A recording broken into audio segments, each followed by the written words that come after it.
Rizalito David umaasang magbabago ang isip ng mga miyembro ng SET na unang pumanig sa dismissal ng kanilang warrant case laban kay Senadora Grace Poe. Alamin natin ang balita niya mula sa aming kasama, si Ria Fernandez. Princess, mataimtim na nagdarasal si Rizalito David na papabor na sa kanila ngayon ng Senate Electoral Tribunal matapos mabasa ang kanilang inihaing motion for reconsideration. Target ni David na mapabago ang isip ng 5 miyembro ng SET na bumoto para ibasura ang kanilang co-warrant case laban kay Senadora Grace Poe. Ito'y sina Senadora Loren Legarda, Senadora Cynthia Villar, Senador Bam Aquino, Senadora Pia Cayetano at Senador Tito Soto.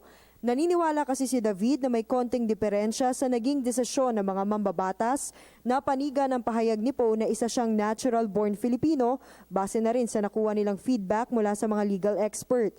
Mainam din anya para sa lahat kung agad nang matutuldukan ng SET ang kaso. Nakikita kasi niya na may persuasive effect ang inaasam na paborableng desisyon ng SET sa hiwalay nilang kaso sa COMELEC na nagpapadiskwalipika naman kay Poe na tumakbo bilang Pangulo. Kung magkagayon, mapapadali na anya ang trabaho ng COMELEC at makatutuon na ang mga hihiranging lehitimong kandidato sa pangangampanya simula Pebrero ng susunod na taon. Sa ika-10 ng Disyembre, ilalabas ng COMELEC ang pinal na listahan ng mga kandidato na mapapabilang sa balota. Para sa Telebisyon ng Bayan, Ria Fernandez.